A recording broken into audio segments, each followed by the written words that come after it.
Hey, how's it going everyone? We have a new major order success message. The community manager mentions that they're reworking the shop this year. We'll talk about how the developers are aware of a specific bug, and there's so much more I'll be covering in this video. If you can, make sure to share the video and tap the like button below, and let's get right into it. Let's start off by talking about the shop. We all know how the crossover turned out to be good, but also had its negatives, whether that's fear of missing out or the pricing. Well, we have good news about this shop situation, and to be fair, this was posted a few days ago and for some reason I missed it. So with that said, there's a post by the community manager Mitchimus that talks a little bit about the shop. The conversation came about when a member pinged Mitchimus and essentially said that they missed out on the store items, specifically this cinder block armor. The Helldiver asked why not create a page with more items listed for 4 days or just get rid of the cycle altogether.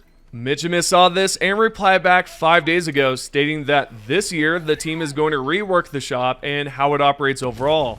We don't know the specific month when they're planning to rework it, but all in all it's going to happen this year, so that's something to look forward to.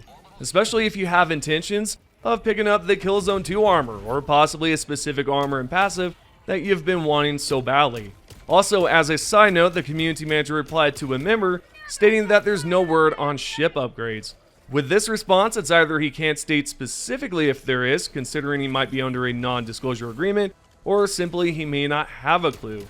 Either way, I talked about ship upgrades yesterday and just wanted to update you all on what's going on and if I've seen any talks about the Super Destroyer overall. Sadly, as far as we know, there's nothing arriving anytime soon for the ship. Next, we have another response from the Arrowhead team. This time, instead of a community manager, we have a message from the support team member, B Vitamin, who was asked when will the devs be back from their vacation.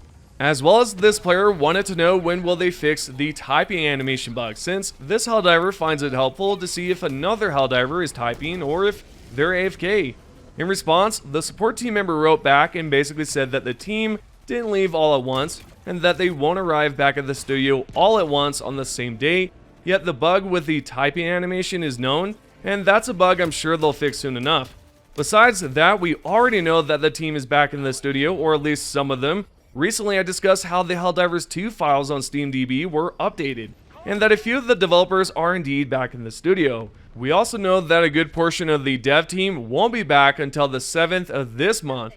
The CEO updated us on that recently on the Helldivers 2 Discord, as you can see here in this post. Lastly, bug-wise, there are certain armors that have strange bugs, like floating heads, as you can see here in this clip. Nonetheless, a player pinged the chief creative officer about a specific armor and helmet that just don't look well together. You can tell the AC2 and the CW9 look quite strange. The helmet is obviously floating. In response, the chief creative officer, Pillisted, fundamentally said that it was noticed too late. So you might be wondering, how does something like this happen? What I'm about to bring up is a screenshot of a conversation between Pillisted and a Helldiver. I've brought this up in a past video, and the only reason why I'm going to talk about it again is to inform those that may have missed it. With that being said, if you ever see armor bugs specifically, it happens when the item is finished too late, so the Arrowhead team cannot review it, yet they still have to push it out before the update drops. Or the other reason is for the director and QA team to catch it so that it's not bugged when it's released. We know this from a post right here that I've talked about in a previous video. Speaking of armors, I wasn't aware that the FS61 Dreadnought armor has a strange bug. I'm not sure if anyone has seen this, but there's a player who took a screenshot of what the brawny version looks like. You can see it has the sand color almost all over. When you switch to the lean type, you'll notice on the right side of the shoulder that it's yellow. For whatever reason, during development, the patch included 2 different armor variations. It's almost like the bug just slipped through the cracks or the review process. It's nothing big, but I thought this was worth bringing up. Yeah, I think it's kind of interesting to see that there are 2 different versions. Now, is this new? Surprisingly enough, this isn't new. This has been around for some time, about 9 months ago, I believe. Someone noticed the same exact bug with the armor. Overall, I'm assuming it's a bug. However, as I've said, this has been around for a while and it hasn't been fixed. Have you noticed any armors that are different when swapping to either brawny or lean?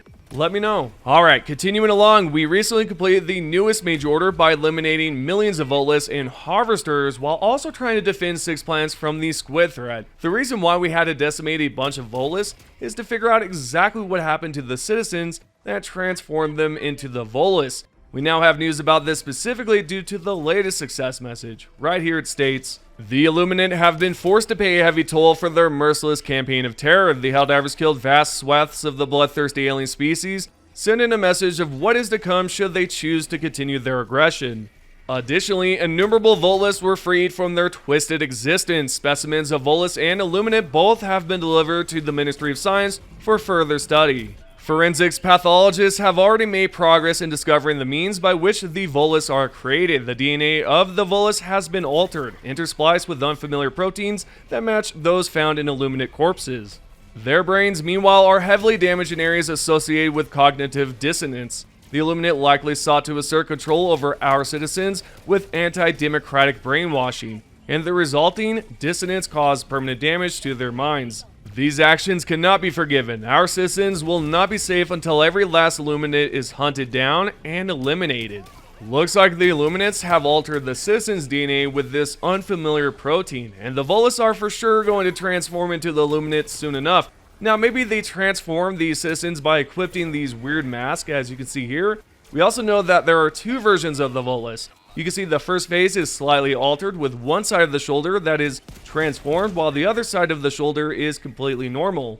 Then if you check out the second phase, it's progressively getting worse. These shoulders are now larger and look all messed up. Obviously this is not normal, and they're going to continue to evolve until they're turned into an Illuminate.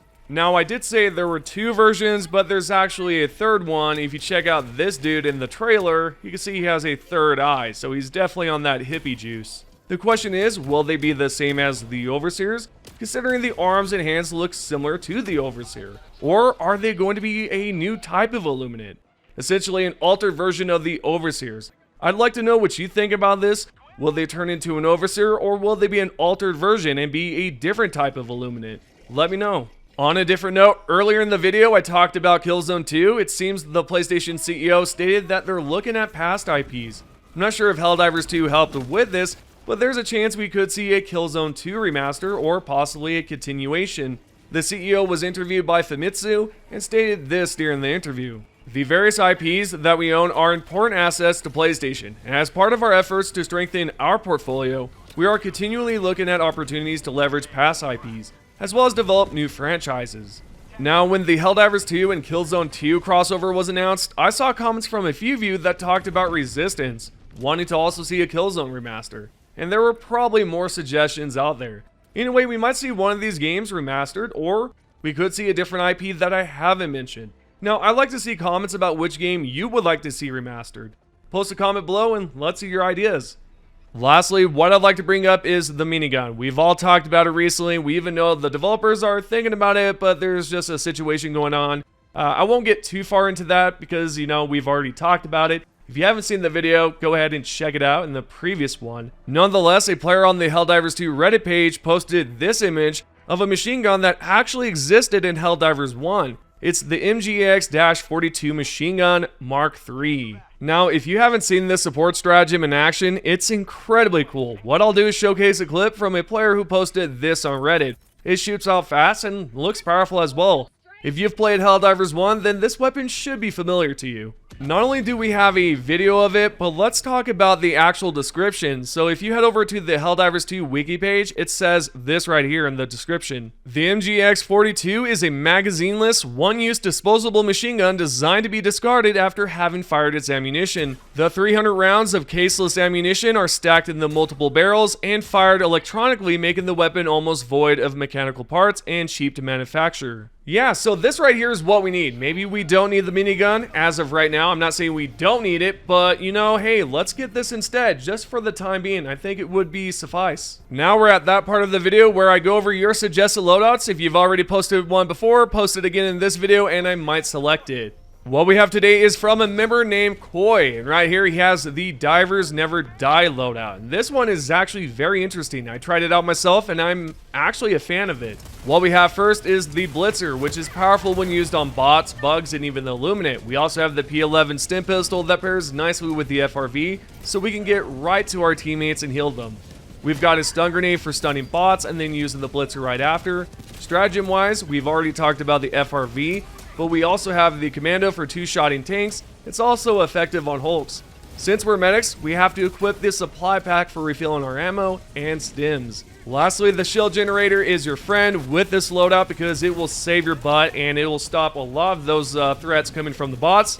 It's an absolute lifesaver, so I have no remarks about this loadout, and it's good enough to make a medic Helldiver proud. It's a 5-star loadout. With all the information being said, let's talk about the top 3 comments. If you guys would like to be featured on the channel, all you have to do is get enough upvotes, and you just might be seen at the end. The first top comment is Mr_thinks -OK or 0K. You said, saluting makes the flag raise about 13% quicker per Helldiver apparently. Yeah, no kidding. I didn't know the specific percentages, but yeah, apparently that's the truth about it. So I appreciate you commenting that. I didn't know. The second top comment is from Rebel Commando 67, and you said, if HD3 had a live air support function that would allow limited amounts of players to pilot Eagle fighters to support Helldivers on the ground during planet liberation efforts would be absolutely amazing. You could go from deployed squad to support your boys on the ground in real time.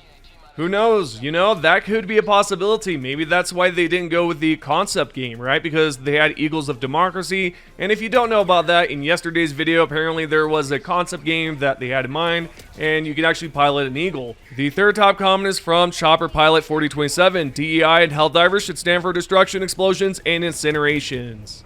So with that said, this is your Helldivers 2 news. Thank you guys for watching. If you haven't already, subscribe, turn on notifications, give this video a like, and also share it with your buddies and whatnot. Anywho, thank you guys for the support, and I'll see you guys in the next one.